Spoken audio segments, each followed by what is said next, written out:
Danone se présente comme une entreprise au cœur d'une transformation stratégique claire, axée sur la croissance et l'amélioration de sa rentabilité.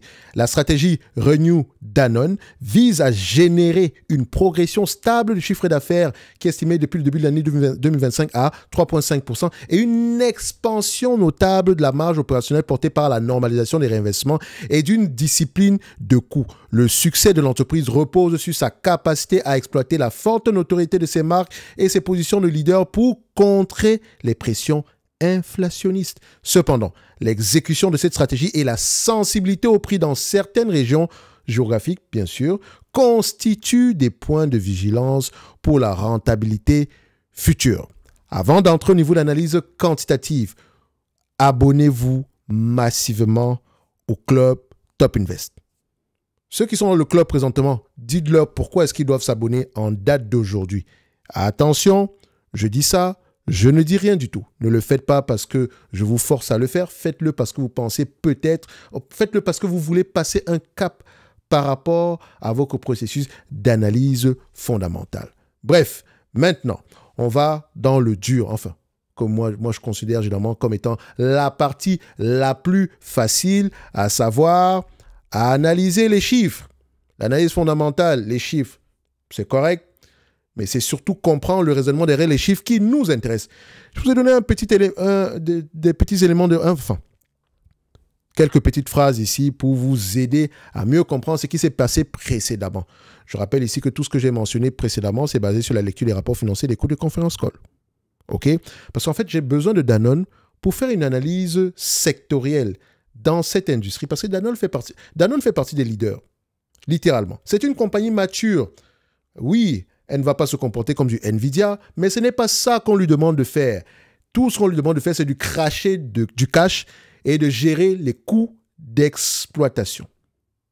D'accord? Enfin, les coûts opérationnels, on va le dire comme ça. Donc, croissance des revenus, bon, c'est correct. Croissance des revenus provient d'où? Acquisition organique, beaucoup d'acquisitions dans ce genre d'activité. Ensuite, marge brute, stable ou croissante? Elles sont plutôt stables selon moi. Ensuite, marge EBITDA, stable ou croissante? Elles sont également plutôt stables selon moi. Moi, je ne chipote pas pour les variations de 2-3% ici aujourd'hui. Un business, ce n'est jamais une ligne droite. D'accord? Donc, je prends la médiane, je me regarde, je peux checker sur les 10 dernières années, 17%, 20 dernières années, 17%, 5 dernières années. Est-ce que c'est la même chose? On est à peu près à 17%. Donc, c'est la même chose, les amis.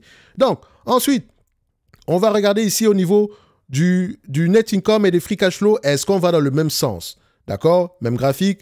On voit ici que les free cash flow ont tendance à être légèrement plus élevés. Bah, ça, sur les dernières périodes. Et ça, moi, j'aime bien ça. Ça ne me dérange pas. Maintenant, il faut aller savoir, il faut aller comprendre pourquoi est-ce qu'il y a cette différence-là. Au minimum, free cash flow doit être au moins égal à net income. Sinon, plus élevé que ça. D'accord? Mais ça ne veut pas dire que parce que free cash flow est plus élevé que net income, on s'en fout, on ne va pas aller regarder pourquoi est-ce qu'il y a cette différence-là. Non, pas du tout. C'est important d'aller comprendre le raisonnement derrière. Net income, la dette nette par rapport à l'EBITDA, c'est 2 fois l'EBITDA ici, c'est 2 fois la dette nette. Donc, techniquement, c'est correct, c'est gérable. Mais on rembourse la dette nette avec quoi? Les free cash flow. Si on prend les 3 dernières années ici, ça reste un business prévisible. 2 milliards 800, ben presque 3 milliards ici, on peut rembourser la dette nette ici du point de vue volume, dette nette, tech, et bim badaboum, en moins de 4 ans. Je dirais même en 3 ans et demi. Pour moi, c'est correct. Nombre d'actions. Est-ce que le nombre d'actions augmente ou diminue? Il a plutôt tendance à être stable. Je vois également ici que, bon, ce n'est pas une entreprise qui a l'habitude de racheter ses actions, mais le nombre d'actions qui augmente, il faut également regarder la raison derrière. Ça peut être aussi des acquisitions, etc. Bref, c'est un nombre d'actions qui est plutôt stable sur les dernières années. Maintenant, combien de fois les bénéfices, le management, les opérateurs de marché payent généralement pour ce genre d'entreprise? Une croissance aussi, disons, je ne dirais pas famélique, parce que son rôle, en fait, c'est de croître à un niveau plus élevé que l'inflation moyenne mondiale. Et ici, c'est une entreprise qui va avoir tendance à changer entre 15 et 20 fois les bénéfices. Vous me connaissez, vous savez que ça sera le cas. Donc, on prendra 20 fois les bénéfices. C'est une entreprise qui fait partie de ma watchlist. Comme je l'ai dit, j'en ai besoin pour faire mon analyse sectorielle parce qu'elle fait partie des leaders dans son activité. Maintenant, combien de fois les bénéfices on va payer pour ce genre d'entreprise? On va regarder Edenred, intéressant à les regarder. Oui, je sais, il y a des pressions réglementaires, etc. Mais c'est quand il y a des problèmes qu'on devrait aller regarder ce type d'entreprise-là. Bref, On parle ici de Danone. Parfait. OK. 20 fois les bénéfices. 1, 2, tec, tec. Et boum. Une entreprise, est-ce qu'elle est à peu près prévisible? Disons 70% du temps, les analystes ont raison. Ça reste une bonne chose. Donc, on sera à peu près aux alentours de 87 $. Si ça se réalise, ça reste la guesstimation. D'accord. 87 $, enfin 87 € moins la dette nette. Dette nette en yearly. 87 € moins, disons, 14. Ça donne aux alentours ici. 87 moins 14, on sera à peu près aux alentours de... Excusez-moi. 60... Comment on appelle ça? 73. OK? Après, on peut aller vérifier. 87 moins 14. D'aucuns diront, oui, mais c'était 13, machin truc. Je m'en fous des virgules. Ça fait 73. De toutes les façons, si l'entreprise coûte à 74 $, on ne va pas dire qu'elle est surévaluée, elle est correctement évaluée. OK? Je peux également prendre un truc simple. Si on multiplie la totalité des bénéfices nets attendus en 2027, si ça se réalise, bien sûr, on aura à peu près un rendement aux alentours ici des... Excusez-moi.